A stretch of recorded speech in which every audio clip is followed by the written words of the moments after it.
오늘은 이제 2탄으로 지난주에 이제 인허가를 내고 이제 사업성을 분석했다면 모든 부동산은 이제 레버리지를 일으켜야 되기 때문에 어떻게 이제 자금을 조달할지에 대해서 설명하도록 하겠습니다. 이제 토지를 물색하고 기획 도면을 그려서 정밀 사업 수지를 체크해서 이게 내가 이제 이 시행업을 하면 수익이 많이 난다 라는 이 사업성이 충분히 나고 자금이 조달할 수 있다 라는 것이 되면 이제 그 다음을 진행하게 됩니다. 이제 금융의 세 가지 요소가 있어요. 레버리지를 일으키는 거, 대출을 일으키는 거에.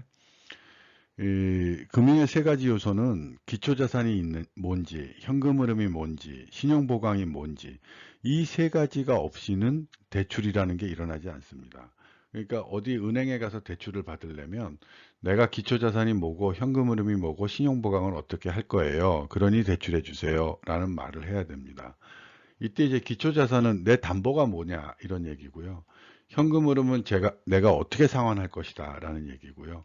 신용보강은 이 위의 것들을 보증하기 위해서 내가 어떻게 신용을 더 보강을 하겠다 이런 겁니다. 그래서 이게 굉장히 중요한 얘기입니다. 그래서 여러분들이 대출을 받으시려면 기초자산, 현금 흐름, 신용보강 이 세 가지가 반드시 필요합니다.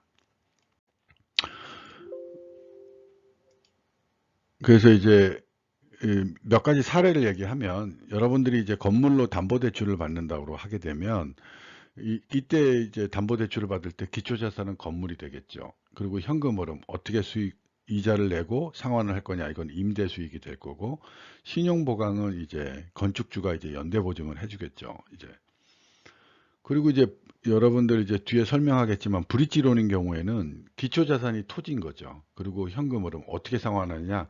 이거는 본 PF가 일어나야지 상환을 하는 거고요. 신용보강은 이제 시공사가 연대보증을 한다든가 뭐 이런 식으로 해서 이제 일어나게 되는 겁니다. 그 다음에 이제 본 PF라는 거는 기초자산이 아직 건물이 세워지지 않았어요. 그래서 이제 미확정 담보물이라고 해서 기초자산이 미확정 담보물이고요. 현금 흐름은 이제 분양을 해서 분양 수입으로 갖겠다는 거고, 신용보강은 미확정 담보물이 해당 기간 내에 건물이 세워진다라는 거니까 시공사 책임준공 확약이 이제 신용보강이 됩니다. 그래서 여러분들 항상 명심하셔야 될 게 모든 대출, 레버리지는 기초자산, 현금흐름, 신용보강 이 세 가지에 대한 구분이 없이는 일어나지 않습니다. 그 다음에 이제 여러분들이 이제 은행이나 증권사, 신탁사, 캐피탈에서 자금을 조달하는데 이 사람들은 어떻게 돈을 갖고 오냐는 거죠. 자기 자본에서 돈을 대출해 주는 게 아닙니다. 여러분들은 뭐 증권사 그러면 증권사 자기 자본에서 돈을 대출해 주는다 하는데 절대로 그렇게 하지 않습니다. 그래서 은행은 예금을 그러니까 이제 받아서 그거를 신용 창조를 합니다. 그러니까 예금 중에서 지급 준비율이 10%다 그러면 누가 뭐 1억을 예금을 했다 그러면 그 중에서 1,000만 원은 예금 지급 준비율로 놔두고 9천만 원을 대출해 줄 수 있는 겁니다. 이런 걸 이제 신용 창조라고 하고 증권사는 이제 전단태를 발행하고 신탁사 캐피탈은 회사채를 발행합니다. 이 전단체하고 회사채의 차이는 전단체는 3개월짜리 만기 3개월짜리고 그 다음에 신탁사나 캐피탈은 만기 3년짜리 뭐 이런 만기가 좀 더 긴 이런 채권을 발행합니다.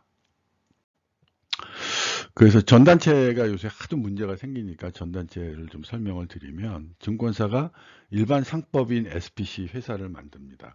그래서 여러분들이 이제 여러분들 어디서 대출했어요? 그럼 저 한투증권에서 대출했어요. 그러면 여러분들이 약정서를 쓸 때는 한투증권이라는 이름은 전혀 들어가지도 않습니다.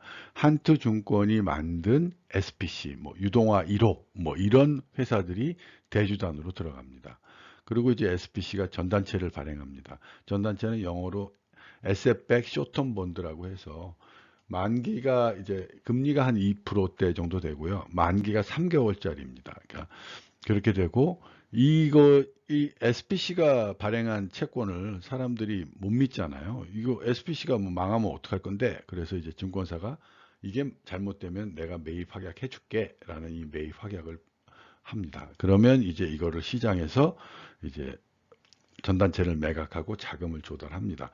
근데 여러분들 요즘 이제 증권사들 전단체가 문제가 많고 않고 전단체가 추가로 발행이 안 된다 이런 것들은 보통 시장에서 이제 이 증권사들이 매입 하게해야 되는 이 신용 한도를 다 넘어섰다는 거죠. 지금 브릿지론이나 이런 데서 전단체를 발행했는데 본 PF가 일어나지 않아서 증권사들이 어쩔 수 없이 다시 그 전단체를 사줬다는 거죠. 이 전단체의 가장 큰 문제는 사업 기간이 24개월이다. 근데 내가 전단체를 발행했다. 그러면 3개월 물짜리 전단체를 발행했으니까 8번을 차환을 해야 돼요. 근데 8번 중에서 단 한 번이라도 만일 차환이 안 된다면 그 새로 발행 채권이 시장에서 안 팔리거나 이렇게 되면 이 증권사들이 그거를 다 떠안아야 되는 겁니다. 지금 현재 발생한 사고가 바로 증권사들이 다 자기네가 발행했던 전단체가 매입 확약을 했는데 그게 차환이 안 돼서 그 새로 발급해서 먼저 거를 갚아야 되는데 차환이 안 돼서 자기네들이 다 떠안은 상황이 지금의 현재의 상황인 거죠. 그래서 이 브릿지론이라는 게 먼저 일어나는데 브릿지론자는 보통 토지 계약금으로 10%를 냅니다. 그리고 이제 토지 사용 허가를 받죠. 그리고 토지 사용 허가를 받아야만 인허가를 진행할 수 있으니까. 근데 이 인허가를 진행하는 기간이 좀 길어져서 토지 잔금 지급을 토지주가 뭐 나 3개월 만에 줘. 뭐 토지 계약하고 6개월 만에 토지 잔금 줘. 이러는 경우에는 이 브릿지론이라는 걸 사용합니다.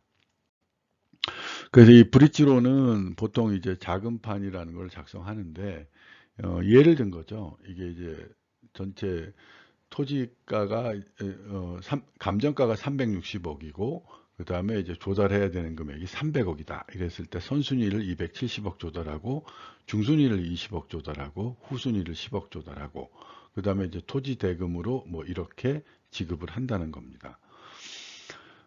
그랬을 때 이제 텀스 앤 컨디션으로 이제 선순위가 이렇게 되고 중순위 이렇게 되고 선순위는 금리가 이렇게 되는데 보통 브릿지론에서는 선순위, 중순위, 후순위 전부 이자를 선취합니다. 왜냐하면 SPC가 차주가 되는데 SPC는 수익이 없잖아요.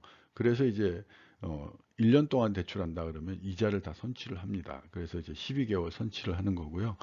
그 다음에 이제 뭐 취급 수수료, 중순위, 후순위 뭐 이렇게 들어가고 담보 신탁 수수료, 취등록세, 그다음에 법무법인 약정 수수료 뭐 이렇게 들어갑니다. 그래서 최종적으로는 이런 자금판을 만들게 됩니다. 그래서 캐시인, 캐시아웃이 양쪽이 같아야 돼요. 그래서 자기 자본이 20억 들어가고 그다음에 이제 270억 받아서 이제 토지비를 다 잔금까지 치르는 거. 그래서 전체 올인 코스트는 6.4%고 중순위, 후순위는 16.0%뭐 이런 자금판을 만들어서 브릿지론을 실시합니다. 그러니까 여러분들 이제 보통 선순위는 LTV가 한 50% 미만이거든요. 그러니까 이제 토지가 100억이다 그러면 50억밖에 LTV가 50억밖에 대출이 안 되잖아요.